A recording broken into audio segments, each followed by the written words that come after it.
আর পারি না গো, ঠান্ডায় তো এবার হাত পা একেবারে জমে যাচ্ছে। তা ঠিকই বলেছ, ঠান্ডাটা এবার জাঁকিয়ে বসেছে।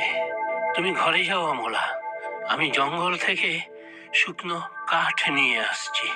কি যে বলো তুমি, তোমার শরীরও ভালো নেই, 3 দিন ধরে জ্বরে ভুগছো, আর তুমি যাবে জঙ্গলে কাঠ আনতে? ঠান্ডা লেগে যাবে তো।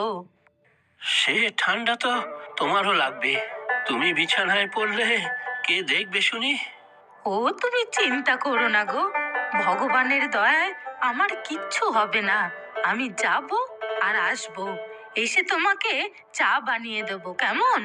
সত্যি তোমার কত কষ্ট, সেই 3 দিন ধরে জ্বরে পড়ে আছি।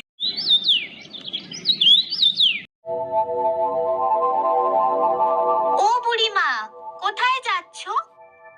ও মা, এ যে আমাদের টুম্পা।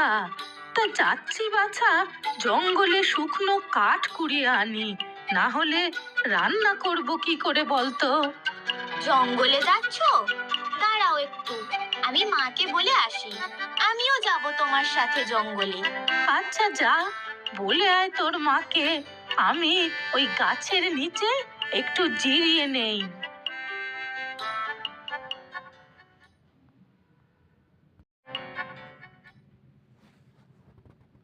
চলো, মাকে বলে এসেছি। একটা ঝুড়িও নিয়ে এসেছি, যদি কিছু পাই। তা ভালো, এবারে চল তাড়াতাড়ি, দেরি হয়ে যাচ্ছে। দাদু কেমন আছে গো? মা জিজ্ঞাসা করতে বলেছে। আগের থেকে একটু ভালো। তুমি তো আমার মায়ের মাসি হও, তাই না বুড়িমা? হ্যাঁ রে, অনেক দিন দেখা সাক্ষাৎ নেই তোর মায়ের সাথে, বলিস না একদিন বাড়িতে আসতে? আচ্ছা, বলবো। ও বুড়িমা, এগুলো কি গাছ গো? কি আর হবে, ওই জঙ্গলের আগাছা। না না, দেখোই না, একটু অন্যরকম লাগছে তো। কোথায় দেখি? এই দেখো।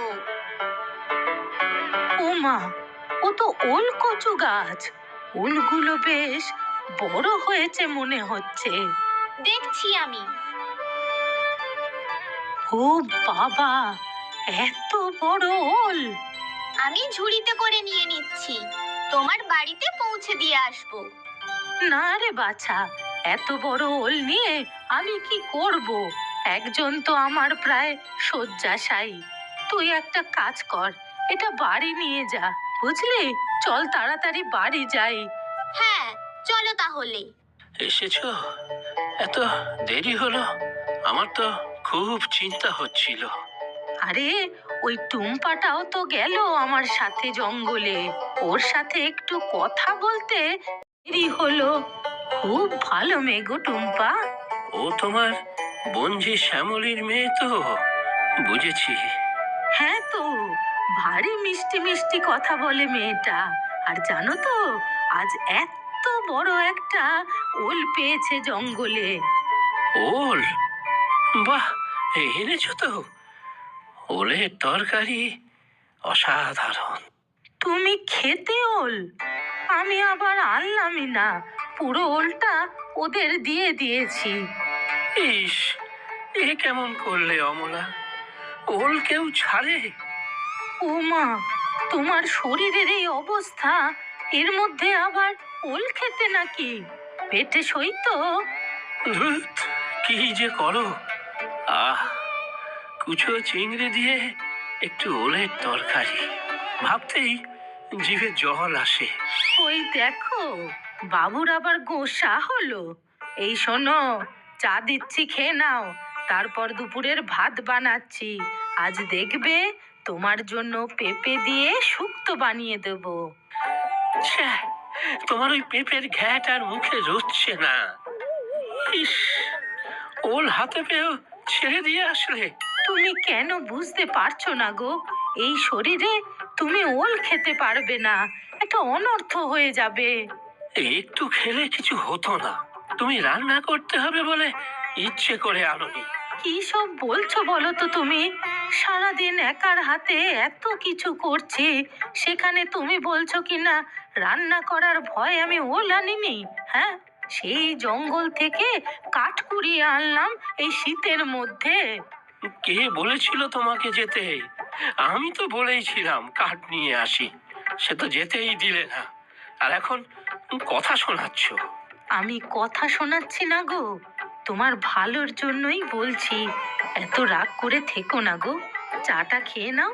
হ্যাঁ, দুপুরে তাড়াতাড়ি খেয়ে তোমার আবার কতগুলো ওষুধ খেতে হবে বলো তো।